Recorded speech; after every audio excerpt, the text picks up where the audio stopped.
चिंता से बड़ा कोई इस संसार में अन्य कोई नहीं और इस रोग के डॉक्टर भी नहीं हैं। एक सर्वेक्षण के अनुसार विश्व का बड़े से बड़ा डॉक्टर भी इस रोग का उपचार नहीं कर सकता। यह एक दिगर बात है कि कुछ डॉक्टर धन कमाने के लिए आपको दवाइयों की लंबी चौड़ी फहरिस्त पकड़ा देते हैं, जबकि हकीकत यह है कि चिंता नाम का कोई भी रोग दुनिया में नहीं है।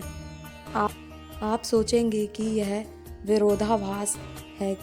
एक पत्ती में कह रहे हैं रोग है, दूसरी में कह रहे हैं रोग नहीं है। तो सुनिए, चिंता एक मनोस्थिति है, एक विचार है, एक ख्याल है, एक दिखावा है, असंतुष्ट है। चिंता को मानव अपने मन में स्वयं पालता है। चिंता के विषय में आप पिछले पृष्ठों में काफ़ी कुछ जान चुके हैं। अब इससे आगे जब हम चलते हैं तो हमें यह सोचना होगा कि मानवता के इस शत्रु से हम कैसे छुटकारा पाएं। हमें सर्वप्रथम यह देखना है कि इसका बीज कहाँ से उगा हुआ है। यदि आप कोई कारोबारी आदमी हैं तो आप सोच सकते हैं कि क्यों इस विषय पर वक्त जाया किया जाए। चिंता समय इसमें जाया करेंगे, उतने समय में कोई लाभ बल्कि धन लाभ वाली बात सोची जाए। आपके इस विचार से मैं पूरी तरह सहमत हूँ, क्योंकि हर व्यापारी यह सोचता है कि उसके समय का वह लाभ कमाने में हो। ऐसे लोगों से मैं खुली बात पूछना चाहती हूँ। आप पूछोगे कि कौन सी? पहला प्रश्न, क्या आप जानते हैं आपकी आयु कितनी है? आपका उत्तर होगा नहीं। क्या आप जब भी लाभ की बात सोचते हैं तो उस सोच का बोझ आपके मस्तिष्क पर पड़ता है? इसी बोझ से आपको क्या हानि होती है? आपका उत्तर होगा कुछ नहीं। जब मैं यह बात आपको खुलकर बताना चाहती हूँ कि जिस धन को प्राप्त करने के लिए आपके हाथ बढ़ा रहे हैं, वह धन आपको जीवन की खुशियाँ तो नहीं दे सकता। चिंताग्रस्त मन को जब भी कभी कारोबार में हानि का झटका लगेगा तो वह कल्पना से सागर में डूबकर इस दुख को सहन करने का प्रयास करेगा। इससे उसका पूरा शरीर चिंता की लपेट में आ जाएगा और उससे इसके बदले में मिलेगा रोगों का भंडार। रक्तचाप, हृदय रोग, मस्तिष्क रोग, आंतड़ियों की खराबी, यही नहीं टीबी, गुर्दों की खराबी, कैंसर जैसे रोग भी ऐसे ही लोगों को लगते हैं। धन कमाना एक लालसा है, अधिक कुछ नहीं। इस लालसा के पीछे आप यदि अपने सुनहरी जीवन की खुशियों को नष्ट कर लेते हैं तो यह बुद्धिमानता की बात नहीं है। ढेरों ऐसी बीमारियां केवल चिंताओं के कारण उत्पन्न होती हैं। विद्वान डॉक्टर एलेक्स जी का बचपन सदा याद रहे। डॉक्टर एलेक्स जी की इस बात को तो हर व्यापारी अपने दफ्तर की मेज की शीशे में फ्रेम करवा कर रखे।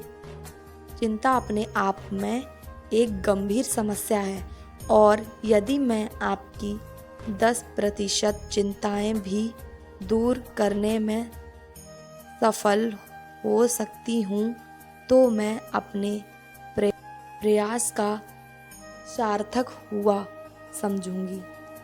10% का अर्थ जानते हैं। यदि आपकी आयु 50 वर्ष है तो आपको 5 वर्ष और मिल सकते हैं। यह 5 वर्ष शायद कोई अच्छा डॉक्टर भी ना दे सके। तो फिर आप क्या सोच रहे हैं? यदि आप मेरे कहने पर चल सकें तो आपकी 50% चिंताएं भी दूर हो सकती हैं। मैं आपके सामने कोई कल्पना के घोड़े दौड़ाने का प्रयास नहीं कर रहा और ना ही अन्य लेखकों की भांति आपको कोई मनगढ़ंत कहानी सुनाने वाला हूँ। लियोन सिमकिन अमेरिका की एक बहुत बड़ी प्रकाशन कंपनी का प्रबंधक है।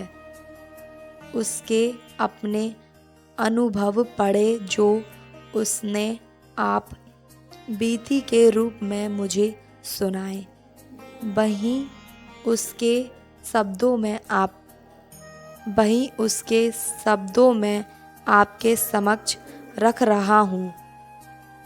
15 वर्ष तक कामकाज का हर आधा दिन हमने अपने धंधे की समस्याओं के बारे में बहस करने के लिए रख रखा था। इस समय में हम सोचते थे कि अब आगे बढ़ने के लिए और क्या करें। हर आदमी अपने धंधे को बढ़ाना चाहता है। हम भी यही सोचने के लिए लंबी बहस चलती। इस प्रकार की बहस को लेकर हम काफ़ी गंभीर भी हो जाते। कभी एक दूसरे की आलोचना करने लगते। आलोचना को क्रोध भी आ जाता था। एक प्रबंधक के लिए सबसे बड़ी चुनौती यही होती है कि कंपनी को अधिक से अधिक लाभ में लाया जाए। यही सोचकर अपने स्टाफ के साथ लंबी बहसें करता रहा। मुझे इसके सिवाय और कोई रास्ता भी तो नज़र नहीं आ रहा था। मेरी इच्छा के अनुसार जब काम ना होता तो मुझे बहुत कष्ट होता था। मैं सदा यही सोचता रहता कि हम अपने कार्य को आगे बढ़ाने के लिए कोई नया रास्ता निकालें। यह नया रास्ता कौन सा? लंबे समय तक सोचते रहने के पश्चात मैं जिस परिणाम पर पहुंचा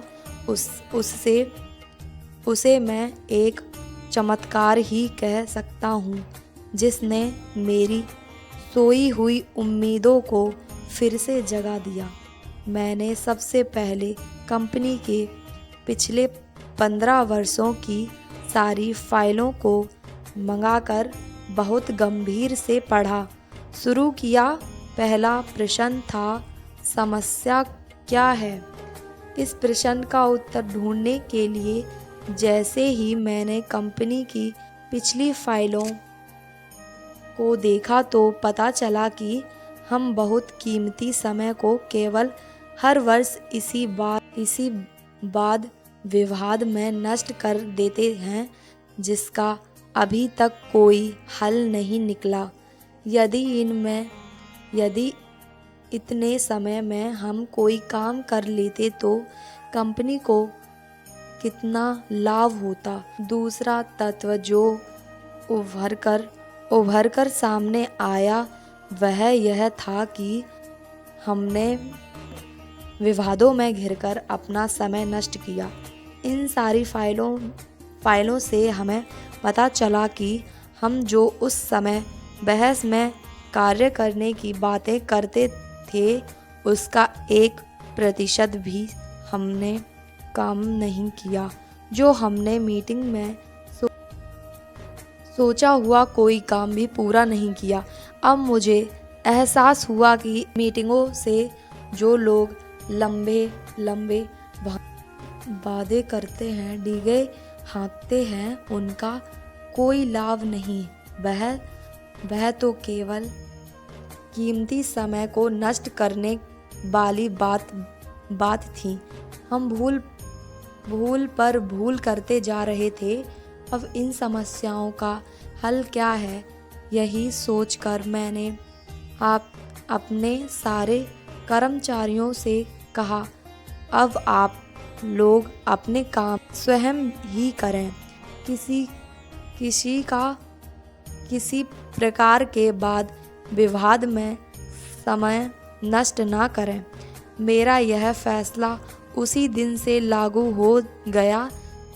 सब लोग आज़ादी से अपने आप काम करने लगे। शाम को सब लोग अपने काम की पूरी रिपोर्ट मेरे पास लाते। इसका परिणाम यह निकला कि मेरी सारी चिंताएं समाप्त हो गईं, क्योंकि हमारी कंपनी ने 1 वर्ष में इतना धन कमा लिया जो पिछले 15 वर्षों में नहीं कमाया था। इसके पश्चात भी